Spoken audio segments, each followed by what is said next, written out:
Rebecca, the claim of those who would support religion is that while science has full capacity to understand the physical world and will expand that capacity as our understanding of the physical world increases, there are ultimately limits to science, which is where they would like to fit their religious beliefs. So I'd like to start more general and say that as science increases and philosophical questions are moved over to science, even if science has a complete explanation of everything, which is theoretically possible, even if that happens, will there be residual, deep philosophical questions that science would be unable, in principle, to address? Well, it depends what you mean by science answering everything. I am a naturalist. I believe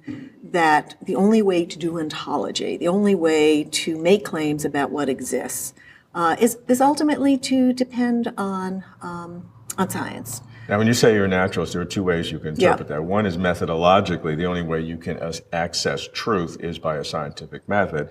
The other is a harder form saying, I believe that the only reality, the only ontology is a material one. So those are two distinct versions. That's true, and I would, go with the weaker one.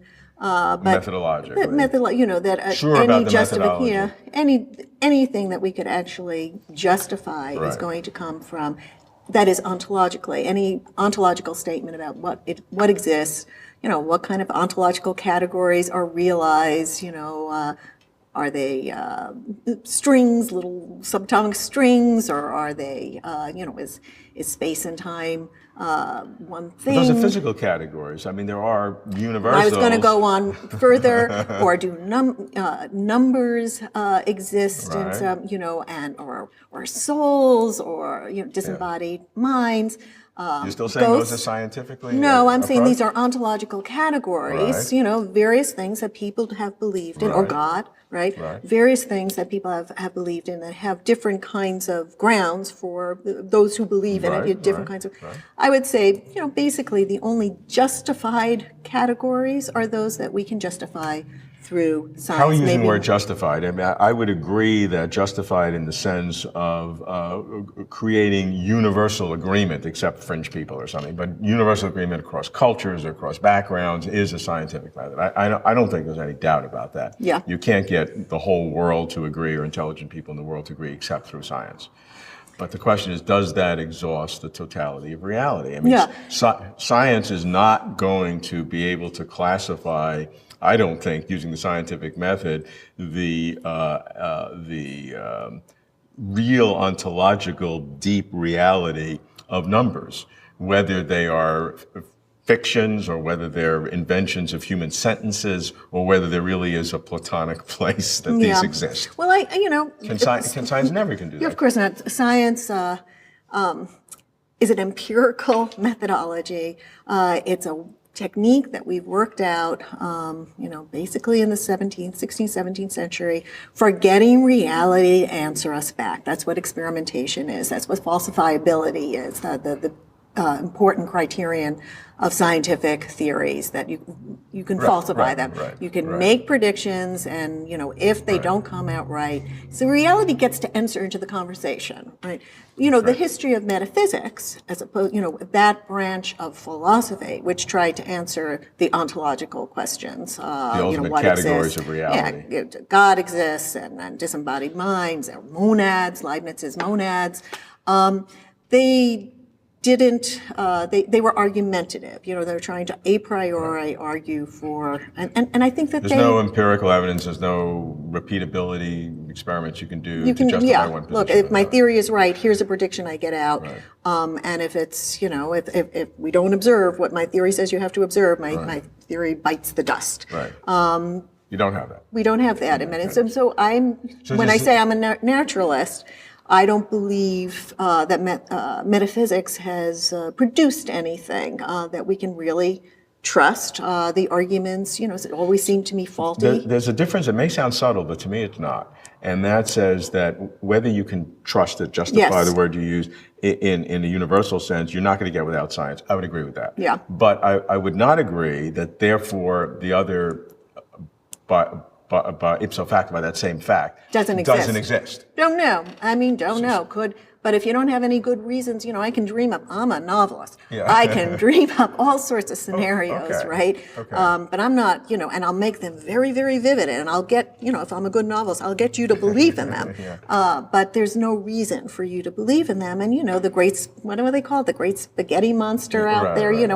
It's consistent with all the experience we get to posit all sorts of ontologies. Okay, but I think that's a bit of a reductio ad absurdum, because there are things in the world that everybody would accept, like numbers, we talked about numbers, in which to decide what the deep ontology of numbers are is not a scientific question, but it's a real question. There is a real answer to that I'll give you that. Yes, philosophy of mathematics is a real stunner. question. Yes. Whether, as I said, whether fictions or whether inventions of human sentences or whether there's a real Platonic reality. A lot of mathematicians think that way. And we can't scientifically.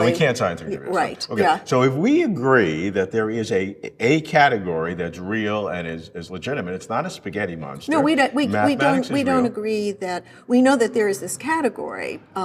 We know that we use mathematics. We don't know what it is that we're doing when we're doing mathematics. And ultimately, but we can imagine different things, and that's very exciting. So here's my question. If there is one that we agree, could there be others, religion being case in point? Can we use the analogy of numbers where we must admit that there is a reality? Everybody will admit that. We don't know what it is.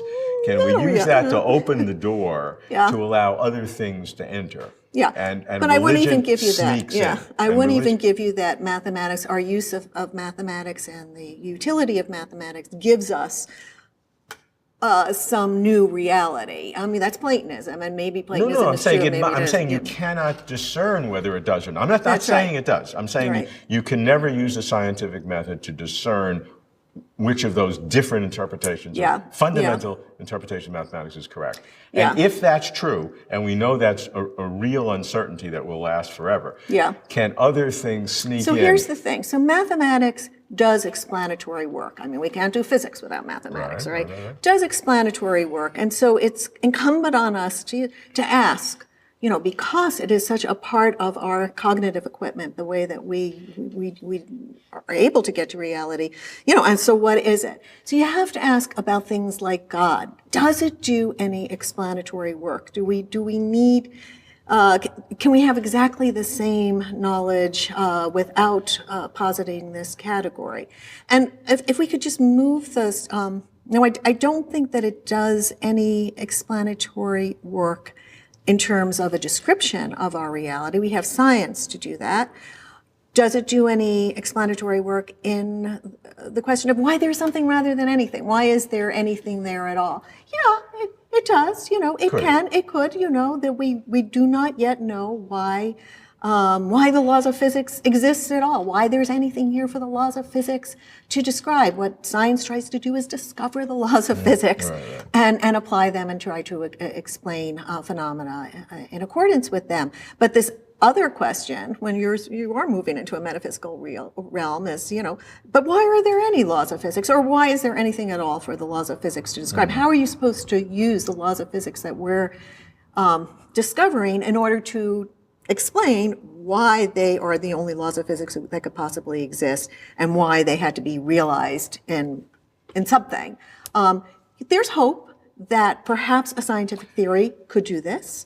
That is the hope. That's the Spinoza's hope, right? That's why Einstein loves Spinoza. That the final theory of everything will be so final that it will explain both why these had to be the laws of physics. And the only way it could be. The only way it could be, and why through the sublimity or this other sublimeness of these laws, it had to be realized in existence. We can dream of such a final theory of everything. It's conceivable. And in that case, there'll be no room for religion to enter into It's a whole other scientific category question. of human Yes. experience, Yes. but that is much more vague and obviously idiosyncratic. But I have to give people, large numbers of people in the world, their claims that they can justify in a non-scientific way because of their internal personal experience. I can't do that, Yes. but many people do. Yes, and I'm sure that if you have such experiences, they are extremely persuasive. As persuasive as, when you fall in love with somebody and think that they're the most wonderful person in the world and nobody is going to be able to tell you otherwise. You're in the grip of something very, very powerful. Your friends may think you're insane, but you know better, right? And I'm sure, there are such experiences that people have about religion.